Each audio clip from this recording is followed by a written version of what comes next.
La célèbre plongeuse spéléologue Jill Heinert était sur le point d'entrer dans l'histoire en plongeant dans le plus grand iceberg de la Terre, en Antarctique. Mais quelque chose a terriblement mal tourné, la piégeant à l'intérieur d'une tombe glacée. Voici sa véritable histoire. Les grottes se forment lorsque l'eau sculpte son chemin à travers le calcaire au fil du temps. Cela se produit aussi dans la glace, même dans les énormes blocs qui flottent dans nos océans. Les grottes de glace et de calcaire diffèrent fortement et posent des défis spécifiques. Jill Heinert était sur le point de le découvrir par elle-même. Jill se tenait au bord de la mer gelée, le cœur battant. Devant elle se trouvait l'iceberg massif, ancien et étrange. Elle était venue dans ce coin reculé de l'Antarctique avec un seul objectif, être la première personne à explorer ces mystérieuses grottes. Prenant une profonde inspiration de l'air polaire vif, Jill prit son courage à deux mains. La plongée serait périlleuse, mais l'appel envoûtant de l'inconnu la poussait en avant. Elle avait passé toute sa vie à se préparer pour ce moment. Depuis qu'elle était petite fille, grandissant au Canada, Jill était fascinée par les merveilles cachées qui se trouvaient juste hors de vue sous les vagues. Au sommet de sa carrière d'exploratrice sous-marine, elle allait marquer l'histoire. Jill enfila sa combinaison avec une efficacité bien rodée, puis vérifia et revérifia son équipement. Ses compagnons plongeurs, Wes et Paul, se préparaient à ses côtés, leur excitation étant palpable. Elle les regarda avec affection, Wes, son mentor de confiance, et Paul, son mari bien-aimé. Ensemble, ils allaient affronter les profondeurs glacées de l'iceberg. Après une dernière inspiration pour se rassurer, Jill quitta le Zodiac et plongea dans l'obscurité. L'eau la saisit dans son étreinte paralysante, lui arrachant l'air des poumons. Grâce à son expérience acquise, elle ne paniqua pas. C'était la plongée la plus froide de sa carrière, mais elle devait rester maîtresse d'elle-même. À ses côtés, Wes et Paul plongèrent dans l'eau noire. Elle les observa, notant leur lutte contre le froid. Leurs combinaisons se remplirent d'eau en quelques instants. De toutes les plongées de sa carrière longue et impressionnante, celle-ci allait les pousser tous à leurs limites, et sans qu'elle le sache, cela mènerait à un désastre. La curiosité insatiable de Jill s'est éveillée très tôt. Née à Toronto, au Canada, son enfance fut remplie d'exploration et d'émerveillement. Le dimanche soir, elle regardait les documentaires sous-marins de Jacques Cousteau, complètement fascinée. Tandis que les autres filles rêvaient de princesses ou de pop stars, Jill imaginait les mystères des profondeurs sombres de la planète. À l'école, Jill dévorait les histoires des pionniers d'autrefois, Marco Polo, Christophe Colomb, Neil Armstrong. Leur courage à s'aventurer dans l'inconnu la touchait profondément. Elle rêvait de découvrir des lieux cachés, remplis de secrets attendant d'être révélés. Lorsque les images éblouissantes des missions Apollo ont captivé le monde, Jill était complètement fascinée. Elle suppliait ses parents de la laisser devenir astronaute, mais ils tempéraient doucement ses ambitions. Dans les années 1960, les filles canadiennes ne pouvaient pas voyager dans l'espace. Jill, malgré cela, trouva l'inspiration près de chez elle. Elle a rejoint les Guides du Canada, où des mentors féminins montraient compétence et confiance, prouvant à Jill que les filles pouvaient aussi être des exploratrices audacieuses. Jill a étudié la communication visuelle à l'université York, acquérant des compétences utiles pour documenter les merveilles qu'elle rêvait de découvrir. Après son diplôme, elle a lancé son agence de graphisme et de publicité. Ce travail payait les factures, mais elle n'y trouvait pas de passion. Le week-end, Jill s'évadait de la ville pour plonger dans les eaux glacées du lac Huron. Se déplacer à travers des espaces silencieux et cachés sous les vagues apaisait sa soif d'exploration. Elle rêvait de se plonger à plein temps dans l'aventure sous-marine. À 26 ans, fatiguée de la routine du travail de bureau, Jill a sauté le pas. Après avoir vendu son entreprise, elle a déménagé aux îles Caïmans pour travailler dans un lodge de plongée où 1000 plongées ont confirmé sa vocation. Elle avait trouvé sa raison d'être. Dans cette nouvelle vie sous les vagues, Jill a affronté de nouveaux défis. Le monde de la plongée restait dominé par les hommes et les nouveaux venus étaient des rares.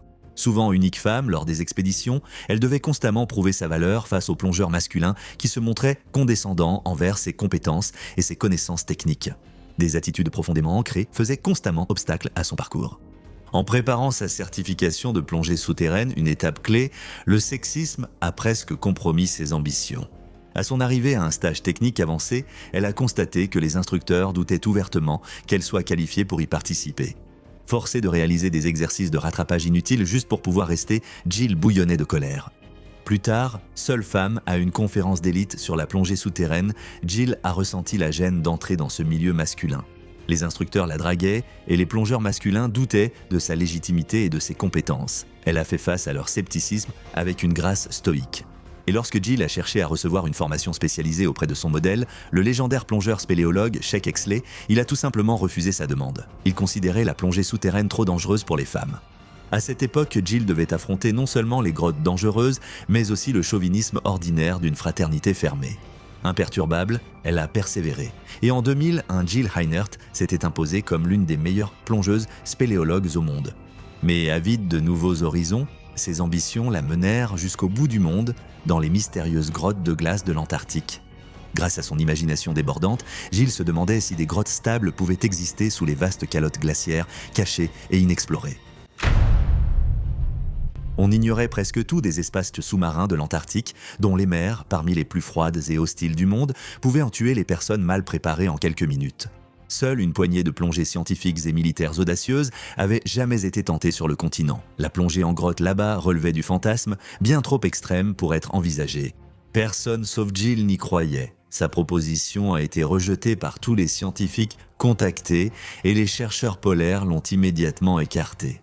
Même parmi les plongeurs, ces projets étaient de jugés absurdes, presque suicidaires. Les grottes ne pouvaient exister dans la glace mouvante de l'Antarctique. Mais Jill restait déterminée. Sa confiance en cette idée était inébranlable. Les icebergs antarctiques n'étaient pas immobiles comme les calottes polaires. Soumis à de puissants courants océaniques, les énormes icebergs se fissuraient et tournaient comme des montagnes russes au ralenti.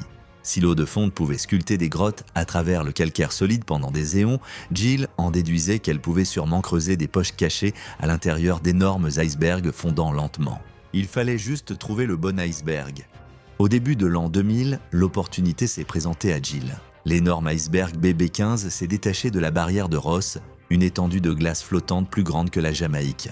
C'était le plus grand iceberg jamais répertorié, et Jill a tout de suite su que c'était le destin qui l'appelait. C'était la chance qu'elle avait attendue toute sa vie. Au sein du labyrinthe glaciaire de BB15 se cachait un monde gelé qu'aucun œil humain n'avait jamais vu. Si d'immenses grottes existaient en Antarctique, elle était désormais convaincue que BB15 était le bon endroit. Pourtant, sans preuve, convaincre National Geographic de financer une aventure aussi risquée serait presque impossible. Elle savait qu'ils auraient besoin d'images spectaculaires pour espérer réussir. Avec son ami de confiance Wes Skills, ils ont élaboré un plan. Ils allaient tenter un pari audacieux, financer eux-mêmes une petite mission de reconnaissance jusqu'à l'iceberg sans la moindre preuve. Si leur théorie se confirmait et qu'ils capturaient des images spectaculaires des grottes vierges d'Antarctique, Nat Geo devrait les soutenir. Laissant derrière eux tout le confort de la civilisation, Jill, Wes et 7 autres personnes ont voyagé jusqu'au bout du monde. Alors que leur navire approchait de BB15 après 12 jours éprouvants en mer, Jill contempla la masse glacée qui se dressait au-dessus d'eux. Les larmes lui montèrent aux yeux. Toutes ces années de rêves et de préparation avaient été menées à cet instant. Quelque part sous cet immense iceberg se trouvait le monde secret qu'elle avait tout risqué pour découvrir. L'échec n'était plus une option. Le Zodiac longeait des falaises de glace abruptes, hautes comme des montagnes alpines. Jill scruta la façade lisse, cherchant la moindre fissure ou crevasse qui pourrait mener vers les profondeurs cachées de BB15.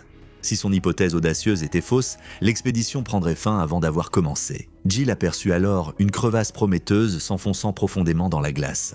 Le cœur battant, ils pénétrèrent dans l'étroit bras de mer. Les parois se resserrant, Jill peinait à respirer. C'était le moment, l'instant de vérité. Si des grottes de glace fantastiques attendaient d'être découvertes ici, ce serait leur entrée. Elle adressa un sourire encourageant à Wes et Paul, mais elle avait l'estomac noué. L'eau glaciale pouvait les tuer en minutes si quelque chose tournait mal. Et dans ce rude royaume polaire, la frontière entre vie et mort était très mince. Faire demi-tour maintenant rendrait leur voyage inutile. Elle tenta de faire taire les doutes qui hurlèrent dans sa tête. Ils étaient allés trop loin pour reculer. Jill était nerveuse non pour elle, mais pour Wes et son mari Paul qui l'accompagnaient. Bien qu'excellents plongeurs, c'était leur première plongée sous glace, la plus froide. Cet iceberg inexploré restait un territoire inconnu. Au lieu de fixer des lignes à la roche, ils utilisaient des vis à glace. Dès leur entrée dans l'eau, la combinaison de Wes s'est remplie d'eau.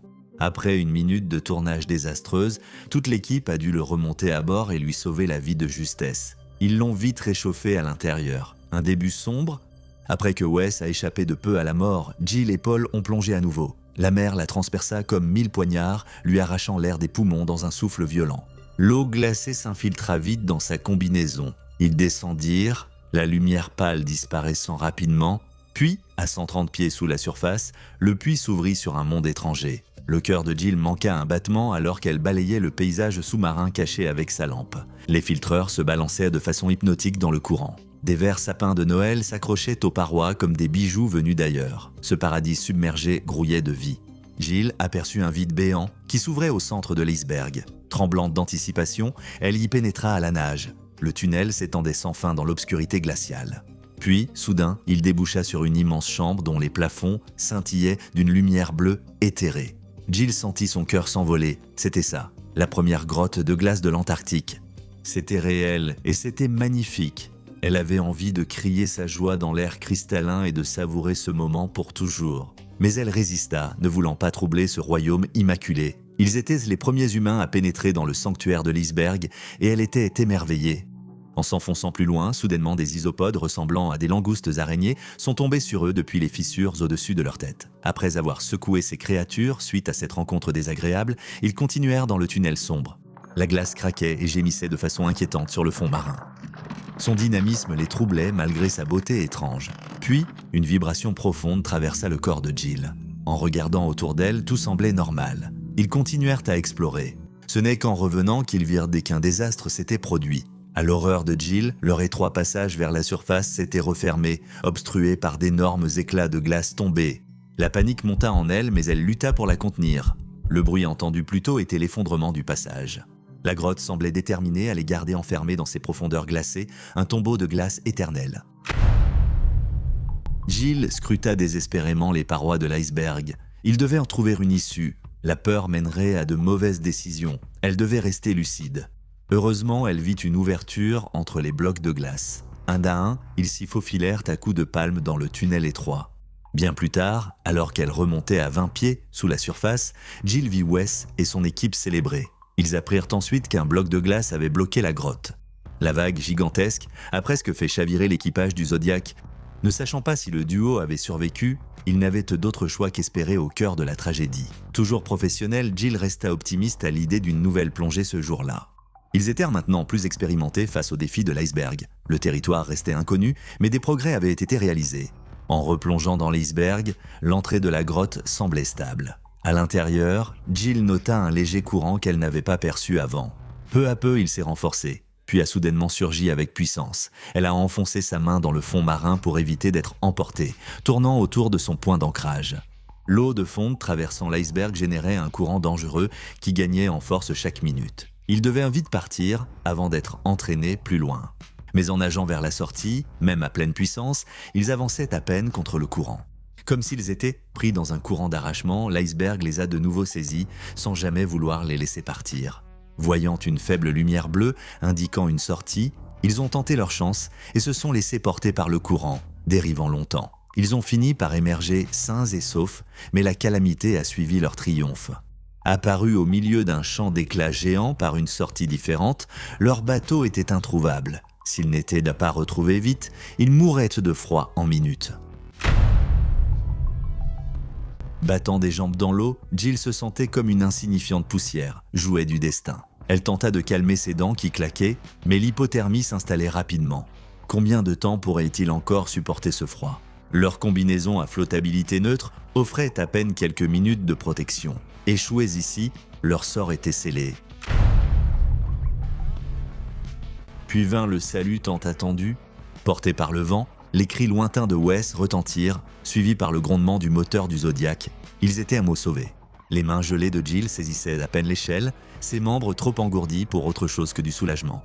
Malgré une nouvelle échappée belle face à la mort, ils décidèrent de faire une dernière plongée pour maximiser leurs chances. Wes, rétabli et stable, insista pour filmer les grottes avec son meilleur appareil photo. De retour dans l'iceberg, le courant s'est de nouveau rapidement renforcé, les piégeant presque. Tandis que Jill les menait vers la sortie, Wes a pris du retard. Quand il a crié pour qu'on sauve son appareil photo, elle s'est mise en colère. L'appareil photo importait peu s'il mourait. Après avoir vaincu le courant, ils sortirent, mais firent aussitôt face à une autre catastrophe. Le torrent d'eau de fonte les maintenait impuissants au fond de la crevasse, à 40 mètres. Jill cherchait frénétiquement une prise sur les parois glissantes.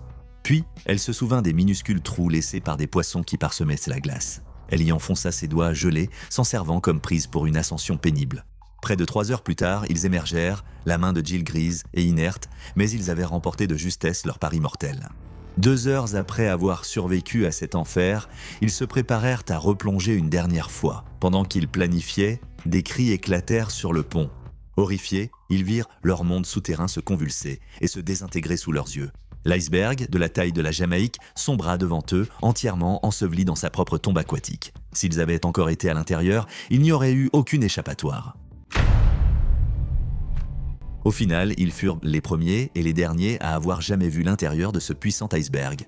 Bien qu'ils aient failli y rester, l'Antarctique, à la fois séduisant et mortel, leur a permis de passer indemne, mais de justesse. Heureusement, de nombreuses images filmées dans les grottes ont servi au documentaire Ice Island. Jill a surmonté de nombreux obstacles en tant que femme dans le milieu de la plongée et est aujourd'hui reconnue comme l'une des meilleures au monde.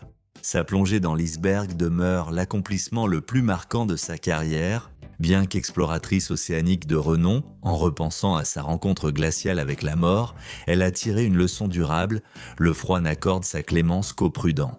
Aucune seconde chance n'est accordée à ceux qui oublient cette vérité implacable. Au fil des années depuis son premier voyage vers BB15, l'Antarctique n'a cessé de l'attirer à nouveau. Elle a mené des expéditions pour National Geographic pour documenter les merveilles sous la glace. Une image frappante restait dans son esprit. Une forme de vie étrange, semblable à des dionnées attrape-mouches cachés dans les parois cristallines de l'iceberg. Quels autres secrets restaient dissimulés dans l'abîme glacé? Il restait toute une vie d'émerveillement à découvrir. Le travail de Jill mettait en lumière l'univers invisible de l'Antarctique et les menaces auxquelles il faisait face à cause du changement climatique. Elle rendait la science de pointe accessible au monde entier à travers ses livres, films et projets médiatiques. Des jeunes filles lui envoyant des lettres inspirées par cette exploratrice audacieuse qui plongeait dans les milieux les plus extrêmes de la planète.